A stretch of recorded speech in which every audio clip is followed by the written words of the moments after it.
ഇരിക്കുന്നില്ലേ? ഇന്ന് ബീഫ് കറിയാണ്. മപ്പാസ് തന്നെയാണ്, പക്ഷെ കട്ടിങ് വ്യത്യാസമുണ്ട്. മപ്പാസിന്റെ കട്ടിങ്ങിലല്ല ഞാൻ ചെയ്തിരിക്കുന്നത്. ഞാൻ ബീഫ് എനിക്ക് വേറെ ആവശ്യത്തിനും കൂടെ വേണമായിരുന്നു. അപ്പം ബ്രെഡും കൂടെ കൂട്ടിയെടുക്കാന്ന് വിചാരിച്ചായിരുന്നേ, പക്ഷെ ബ്രെഡ് നോക്കുമ്പോ കഴിഞ്ഞു. എന്താ കഴിച്ചോ? ബ്രെഡിന്റെ കൂടെ കഴിക്കുമായിരുന്നു. നല്ലതാ, കുഴപ്പമില്ല. അമ്മച്ചിയുടെ കറിയുടെ ടേസ്റ്റ് വന്നിട്ടുണ്ട്. അമ്മച്ചിയാണ് ഇങ്ങനെ തേങ്ങാപ്പാലിലൊക്കെ വെക്കുക. പക്ഷെ ഞാൻ അതിനകത്ത് എക്സ്ട്രാ ചേർത്തിരിക്കുന്ന ക്യാരറ്റാണ്. ക്യാരറ്റ് ഇയാൾക്ക് വലിയ പിടുത്തമില്ലല്ലോ, ക്യാരറ്റ് ബീഫിലിടുന്നത്. ഹായ് ഫ്രണ്ട്സ്, പുതിയൊരു വീഡിയോയിലേക്ക് എല്ലാവർക്കും സ്വാഗതം. ഇന്ന് ഞാൻ നല്ലൊരു ബീഫ് കറിയാണ് വയ്ക്കാൻ പോകുന്നത്. ബീഫ് കുക്കറിലാണ് വേവിക്കുന്നത്. അതിന് വേണ്ടിയിട്ട് ഞാൻ ഉപ്പുപൊടി ഇട്ട് കൊടുത്തിട്ടുണ്ട്, മഞ്ഞൾ ഇട്ട് കൊടുത്തിട്ടുണ്ട്, മുളക് പൊടി, പിന്നെ നമുക്ക് കുറച്ച് ഇഞ്ചിയും വെളുത്തുള്ളിയും കൂടെ ചെറുതായിട്ട് അരിഞ്ഞതും കൂടെ ഇട്ട് കൊടുത്ത് നന്നായിട്ട് ഇളക്കി യോജിപ്പിച്ച് കുക്കറിൽ വേവാൻ വെക്കണം. തേങ്ങാപ്പാലൊക്കെ ഒഴിച്ചിട്ടുള്ള നല്ല ടേസ്റ്റി ആയിട്ടുള്ളൊരു കറിയാണ്.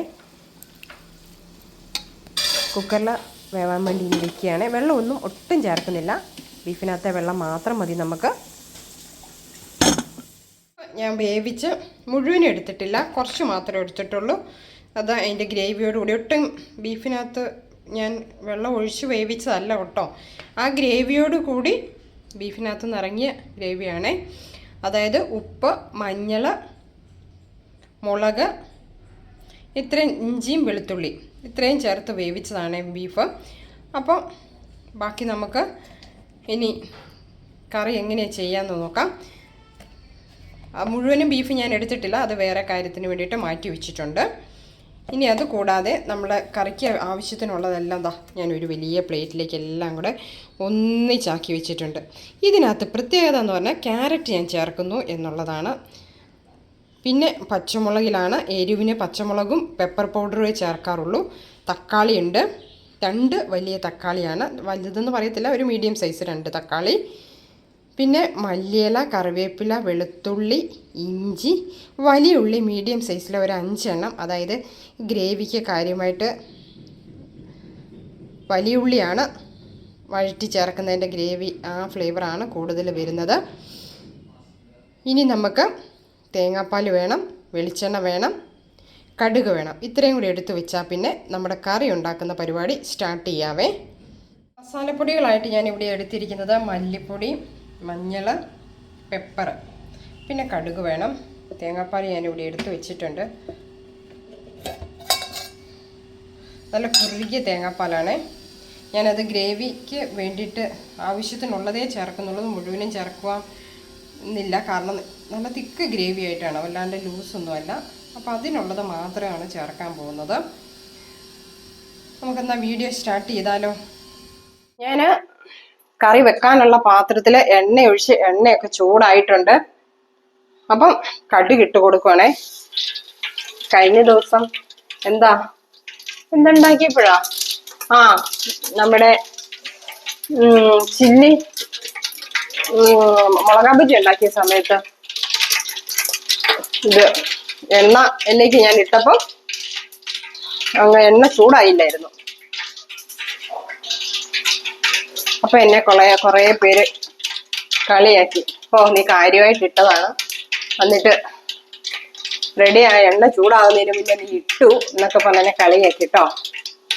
എണ്ണ ചൂടായ കടുകും പൊട്ടി. ഇനി നമുക്ക് ഇഞ്ചി, വെളുത്തുള്ളി, വലിയുള്ളി എല്ലാം കൂടെ എന്നിട്ട് നന്നായിട്ട് വഴറ്റിയെടുക്കണം. വലിയുള്ളി നന്നായിട്ട് വഴലണം കേട്ടോ, നല്ല ബ്രൗൺ കളറിലേക്ക് ആവണം. കുറച്ച് ഉപ്പും കൂടി ഇട്ട് കൊടുക്കാം. ബീഫ് ഉപ്പിട്ട് വേവിച്ചതാണേ, അപ്പൊ പിന്നെ ഇട്ട് കൊടുക്കുമ്പം നോക്കിയിട്ടൊക്കെ ലാസ്റ്റൊക്കെ റെഡിയാക്കിയിട്ടൊക്കെ ഇട്ട് കൊടുത്താൽ മതി.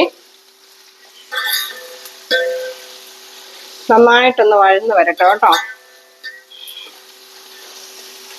നമ്മൾ ചെയ്യുന്ന വീഡിയോയ്ക്ക് വേണ്ടിയാണെങ്കിൽ നമ്മൾ ചിലപ്പോൾ വീഡിയോയിൽ ഇപ്പം കറക്റ്റ് എന്താ എല്ലാം നല്ലതായതൊക്കെയല്ലേ നമ്മൾ കാണിക്കുള്ളൂ. ചില അബദ്ധങ്ങൾ ആർക്കും പറ്റും. ഇഷ്ടംപോലെ അബദ്ധങ്ങളിലൂടെയാണ് നമ്മുടെ ഓരോ റെസിപ്പിയും പഠിച്ചെടുക്കുന്നത്. അപ്പം ലാസ്റ്റ് നമുക്കൊരു തൃപ്തി തോന്നുന്നത് ആവുമ്പോഴാണ് നമ്മൾ വീഡിയോ ഒക്കെ ആക്കി ഇടുന്നത്. ഉള്ളി വഴന്ന് വരുന്നുണ്ടേ. ഈ സ്റ്റീലിന്റെ ഉരുളിയിലുണ്ടല്ലോ വെക്കുമ്പോ ഉണ്ടല്ലോ ഒരു കുഴപ്പമുണ്ട്. ഇളക്കിക്കൊണ്ടിരുന്നില്ലെങ്കിൽ കരിഞ്ഞു പിടിക്കും. പക്ഷെ പാചകം നല്ല രസമാണ്. നമുക്ക് പാചകം കഴിഞ്ഞിട്ടൊക്കെ പാത്രമൊക്കെ കഴുകി വൃത്തിയാക്കാനൊക്കെ എളുപ്പം. എനിക്കിഷ്ടം കേട്ടോ. കാരണം നമുക്ക് ഈ വീഡിയോ ഒക്കെ ചെയ്യുമ്പോൾ വലിയ ഓട്ടുരുളി എടുത്തിട്ട് വലിയ അങ്ങനത്തെ കനമുള്ളതൊന്നും എടുത്തിട്ട് സ്റ്റൗവിൽ വെക്കാൻ പറ്റത്തില്ലല്ലോ. ചെറിയ സ്റ്റൗവില് ചെറിയ സ്റ്റൗവിലാകുമ്പോൾ ഇതാകുമ്പോൾ നമുക്ക് എളുപ്പമാണ്. ചിലതിനൊന്നും നോൺ സ്റ്റിക്ക് കറി അളവൊക്കെ കൂടുതലുള്ളപ്പോൾ ഞാൻ ഇതിലേക്കാണ് വെക്കുന്നത്. അപ്പം കൈ വിടാതെ ഇളക്കിക്കൊണ്ടിരിക്കണം. ഇങ്ങനെ ചില കുഴപ്പങ്ങളുണ്ട്. ഇതിന്റെ ചെറിയ ചീനച്ചട്ടി ഉണ്ടല്ലോ, ആ ചീനച്ചട്ടിയിൽ നമ്മൾ ഫ്രൈ ചെയ്യുമ്പം വേഗം ഭയങ്കര ചൂടായിരിക്കും. അതുകൊണ്ട് തന്നെ ഫ്രൈ ചെയ്യുന്ന സാധനം വേഗം കരിഞ്ഞും പോവും. അപ്പം അതുകൊണ്ട് വളരെ ശ്രദ്ധിച്ച് വേണം നമ്മൾ ഇങ്ങനത്തതിൽ പാചകം ചെയ്യാൻ. നമ്മുടെ ഉള്ളി ഒരുവിധം ഫ്രൈ ആയി വന്നിട്ടുണ്ടേ. ഇപ്പം ഞാൻ ബാക്കി എടുത്തു വെച്ചിരിക്കുന്ന സാധനങ്ങളെല്ലാം അങ്ങ് ചേർത്ത് കൊടുക്കാൻ പോവാണ്. കറിവേപ്പില ഇട്ടില്ലായിരുന്നു. കറിവേപ്പില, ക്യാരറ്റ്, പച്ചമുളക്, തക്കാളി എല്ലാം കൂടെ ചേർത്ത് നന്നായിട്ടൊന്ന് വഴറ്റാവേ. ക്യാരറ്റ് ബീഫ് കറിയിൽ ചേർത്തിട്ടുള്ളത് നിങ്ങൾക്ക് പരിചയമുണ്ടോ എന്ന് എനിക്കറിയത്തില്ല. പക്ഷെ ഇങ്ങനെ തേങ്ങാപ്പാലൊക്കെ ഒഴിച്ച് വെക്കുന്ന ഗ്രേവിക്ക് നമുക്ക് ക്യാരറ്റ് ചേർക്കുന്നത് ചെയ്യുമ്പം ഒരു വേറെ ടേസ്റ്റ്. നമ്മൾ ഈ സാധാരണ ബീഫ് എന്ന് പറയുമ്പോൾ എല്ലാവരുടെയും മനസ്സിലേക്ക് വരിക നല്ല കറുത്ത വരട്ടിയ രീതിയിലുള്ളതല്ലേ. പക്ഷെ ഇതൊരു ടേസ്റ്റാണ്.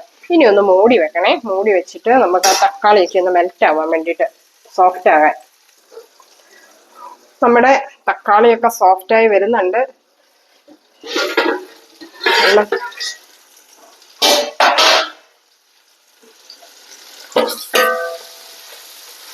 തക്കാളി സോഫ്റ്റ് ആയി കഴിഞ്ഞാൽ പിന്നെ നമുക്ക് മസാല ഇടാവേ.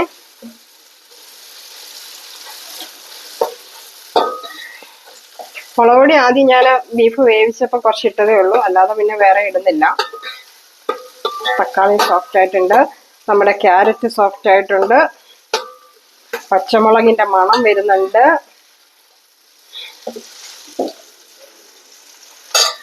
ഇത് 3 ടേബിൾ സ്പൂൺ ആണേ കൊറിയാണ്ടർ പൗഡർ. ഇത് 1 ടീസ്പൂൺ ഉണ്ട് നമ്മുടെ ടർമറിക്ക്. Pepper 2 teaspoon. എല്ലാം കൂടെ അങ്ങ് ഇടുവാണ്. ഒന്ന് ലോ ഫ്ലെയിം ആക്കുക. നന്നായിട്ടൊന്ന് മൂപ്പിക്കുക. പൊടികളുടെ മണം എല്ലാം ഒന്ന് പോകാൻ. ഞാൻ ഗരം മസാല ചേർത്തിട്ടില്ല കേട്ടോ. ഗരം മസാല നമുക്ക് ലാസ്റ്റ് ചേർക്കാം. ഗരം മസാലയും ഒരിച്ചിരി പെരിഞ്ജീരകത്തിന്റെ പൊടിയും വേറെ അതും കൂടെ ചേർക്കണം. രണ്ടും കൂടെ ചേർത്ത് വേണം നമുക്ക് കറി അവസാനിപ്പിക്കണമെങ്കിൽ. ഞാൻ ഇവിടെ വെച്ച് ഇതെല്ലാം പറഞ്ഞതും കൊണ്ട് നിങ്ങൾ ഇട്ടിട്ട് പോയേക്കരുത് കേട്ടോ. ബാക്കി മുഴുവനൊന്ന് വീഡിയോ കണ്ടേക്കണേ. എന്നാ പിന്നെ ഇവളെല്ലാം പറഞ്ഞു കഴിഞ്ഞു, ഇനി എന്നാ എന്ന് വിചാരിച്ച് പോയേക്കരുതേ.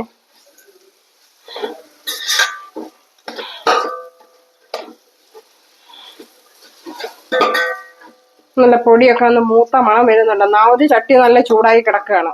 സ്റ്റീലിന്റെ ഉരുളിയല്ലേ. അപ്പം ഇനി ബീഫ് ചേർക്കാം.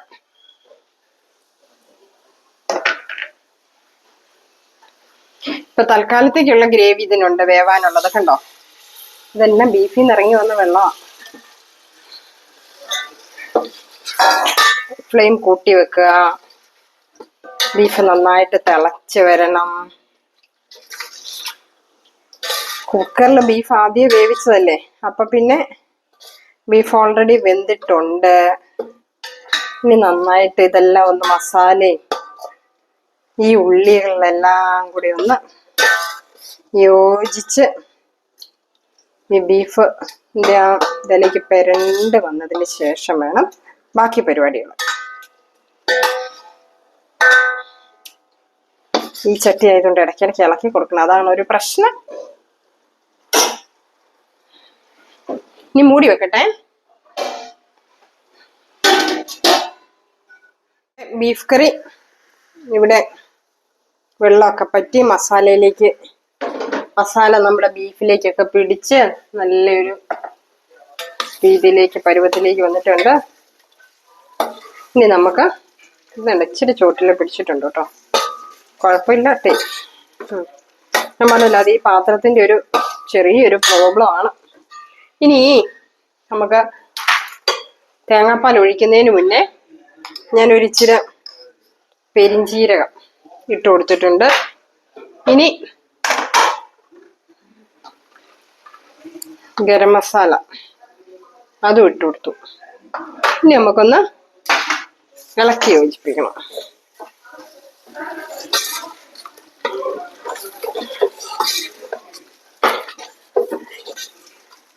അടുത്തതായിട്ട് നമുക്ക് കുറച്ച് തേങ്ങാപ്പാലെടുത്ത് വെച്ചിരിക്കുന്നത് ഒഴിച്ചു കൊടുക്കാം. നല്ല തിക്ക് ഗ്രേവി ആയിട്ടിരിക്കണം നമ്മുടെ കറി.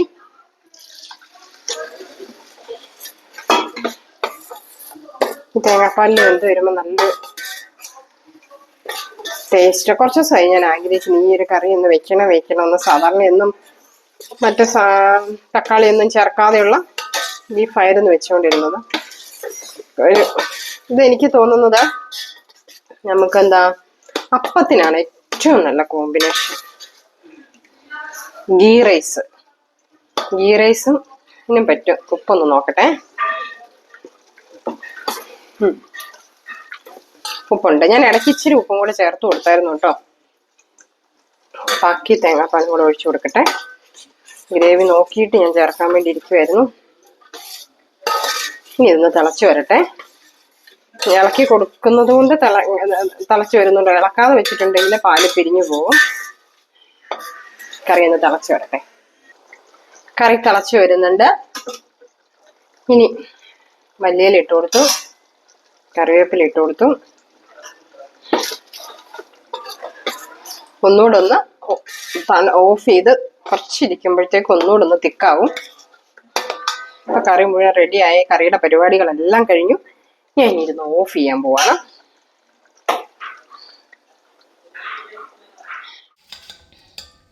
ഞാൻ അപ്പത്തിൻ്റെ കൂടെ കഴിക്കാൻ വേണ്ടിയിട്ട് നമ്മുടെ ബീഫ് കറി സെർവിങ് ബൗളിലേക്ക് മാറ്റുകയാണ്. അപ്പോൾ ഇന്നത്തെ എൻ്റെ വളരെ ടേസ്റ്റി ആയിട്ടുള്ള തേങ്ങാപ്പാലിൻ്റെയൊക്കെ ടേസ്റ്റോടുകൂടി പച്ചമുളക് കുരുമുളകൊക്കെ ചേർത്തിട്ടുള്ള നമ്മുടെ ഈ റെസിപ്പി ഈ ബീഫിൻ്റെ നല്ല അപ്പത്തിൻ്റെ കൂടെ അപ്പം ഇവിടെ റെഡിയാക്കി വെച്ചിട്ടുണ്ട്. വെള്ളയപ്പം ഇവിടെ റെഡിയാക്കി വെച്ചിട്ടുണ്ട്. വെള്ളയപ്പം, അപ്പം, പിന്നെ എന്താ ബ്രെഡ്, ഗീ റൈസിനൊക്കെ പറ്റിയ കോമ്പിനേഷനാണ്. ഈ റെസിപ്പി നിങ്ങൾക്ക് എല്ലാവർക്കും ഇഷ്ടപ്പെട്ടെന്ന് വിചാരിക്കുന്നു. ഇഷ്ടപ്പെട്ടെങ്കിൽ ഒന്ന് ലൈക്ക് ചെയ്യാനും ഷെയർ ചെയ്യാനും, ആദ്യമായിട്ട് ചാനൽ കാണുന്നവർ ഒന്ന് സബ്സ്ക്രൈബ് ചെയ്തേക്കണേ. അപ്പം നമുക്ക് പുതിയൊരു വീഡിയോ ആയിട്ട് വീണ്ടും കാണാം. Thank you.